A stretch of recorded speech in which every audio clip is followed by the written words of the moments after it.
Right, so what we're going to do is build a planter so we can grow our own spuds in the back garden. Right, so what we need for that are some bits of old decking, which we've got here, and this is an old rusty hanging basket. I've taken the chain off because that's going to sit in the bottom of the planter and form a bowl that we can then fill up with soil and grow our taters in it. Okay, but first of all we need to measure and cut the wood so we can actually make the decking. So I'm going to use this to measure the wood. Right, now bearing in mind you need to allow for it to fit inside, I'm going to mark it off using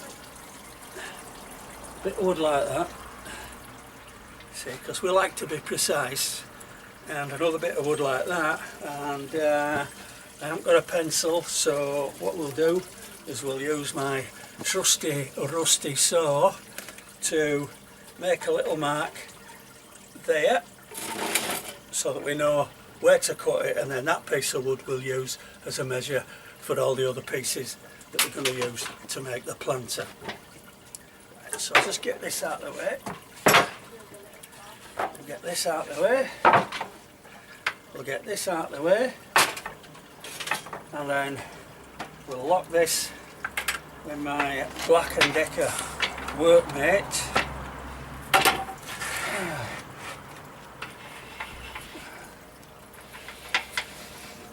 And line up with the groove and start to saw it. Oh gosh, wait a minute, there we go. Saw's rubbish. You couldn't even cut a piece of cheese with this. Oh dear. So there's only one solution to that. What I'm going to have to do is get my chopper out. Now this will chop your arm off before you even feel it. You'll notice the blood flying about all over the place before you even realise that you've dismembered yourself. These things are bloody lethal. So if you've got one, operate it with extreme care.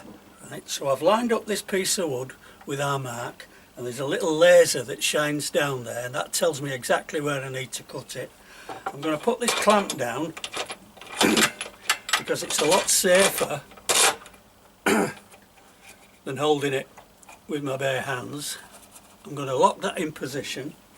This slides. Clever that, isn't it? Yeah? Okay. And now we're going to cut the wood. So we slide it out, switch it on and cut the wood.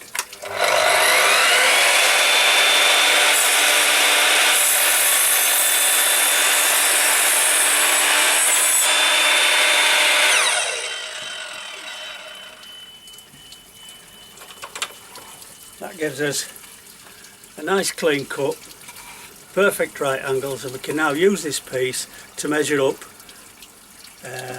3 more of these, and then we're going to do 4 of a slightly smaller size,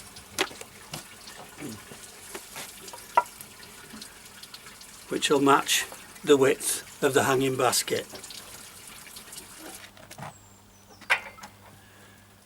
Right, we've got 4 of these now, so that's going to give us 2 sides, and now what we need to do is take the bits that we cut off. Hopefully there'll be enough wood here to match the, oops, I can get this up, to match the width of this hanging basket, and it does just about perfectly. That is extremely lucky.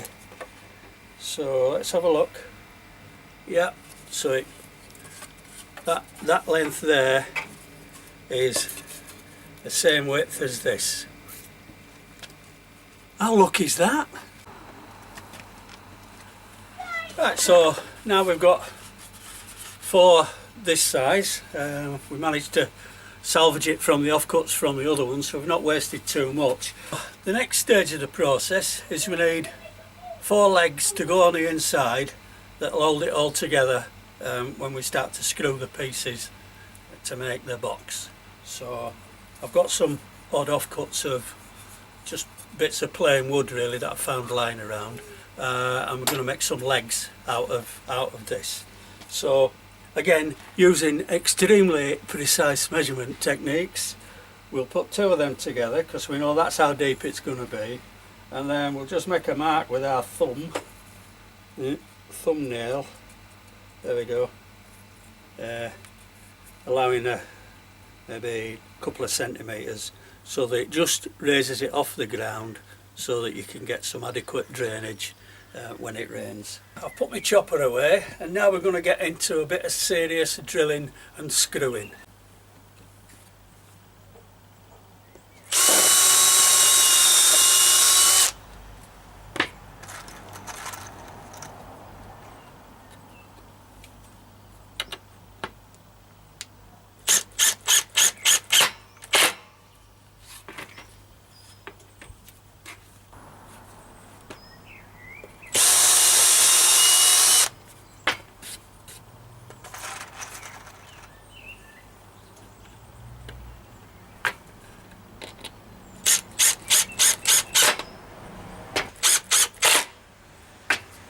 There you go, so that's one panel, and now we'll do the rest and then we'll put it all together.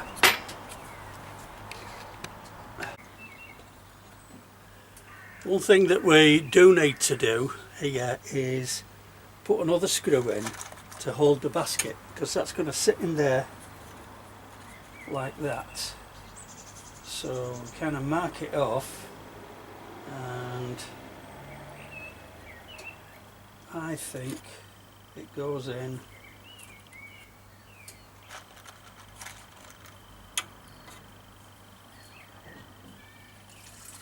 there, and that'll just hold the basket in. We'll put one in each of the four sides, then your basket will just sit on top. Don't have to push this in too far, we don't want it coming out the other end. Do not be tempted to feel for it, otherwise you'll end up with a screw in your finger. So way to do it is probably hold it that way. That's about right. So that's how it's going to look on the inside, and then your basket is going to hang on there like that. Yep, you get that? Great.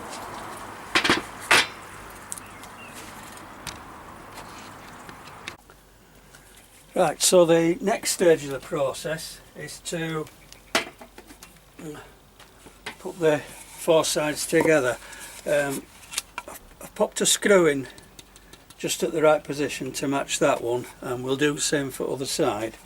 And so all we're going to do, just turn it around there so that you can see, and that's going to line up like that. That's going to line up like that. One more hole.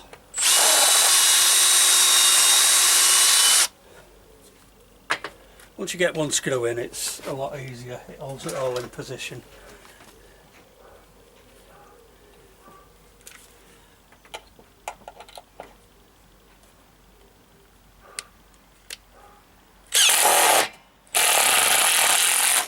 And in we go.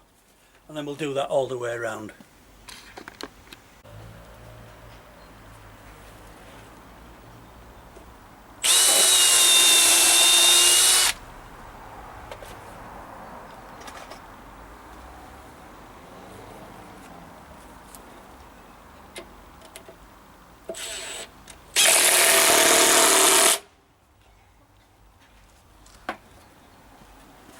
And that's it, that's your box.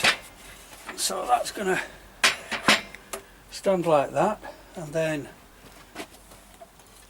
all we need to do is take our thingamajig, and with a bit of luck it should just fit inside. Right, put a wide angle lens so you can see your basket actually fits inside on these little screws that we've put in. See, there's just, where is it? There's another one. Pull that one out. And now all we've got to do now is line this with a bin liner, put some soil in and plant our spuds. The next stage of the game is to get some compost in this. So all we need is a bin liner. If I can find something that just about fit nicely. There you go. Pop that bin liner in there. Then you punch make a few holes in bottom for soil to drain, otherwise it's all gonna, the spuds are gonna rot. Got a few bits of polystyrene there, you know, sort of stuff that comes when you buy your dryer or your washing machine. You just kind of break that up, hopefully that'll hold, and then we'll add some compost.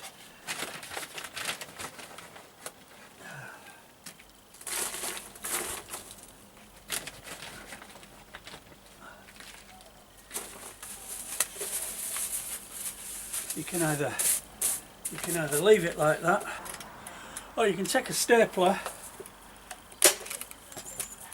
staple your bin bag and just run it round the edge.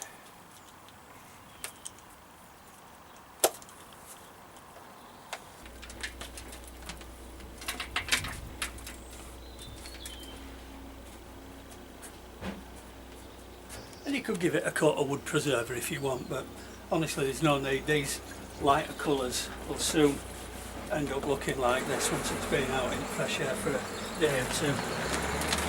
Put a little bit more compost on there. Oh, got a leaf as well. And there you have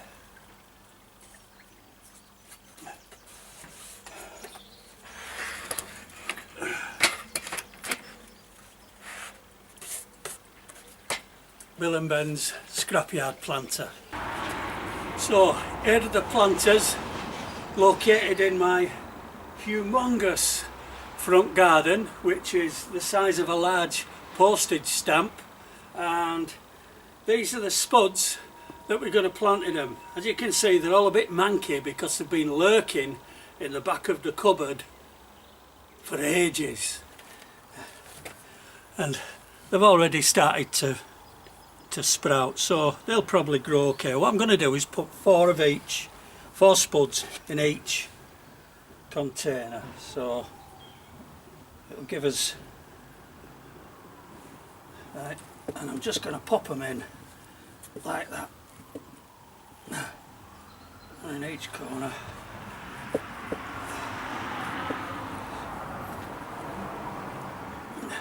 Don't matter which way you put them in, roots will find their own way. That's done, and because we don't want anybody to know that we've got a precious crop of potatoes, what we can do is we can make the top look nice with some bits of stone. These are quite nice. Look, that's a nice one.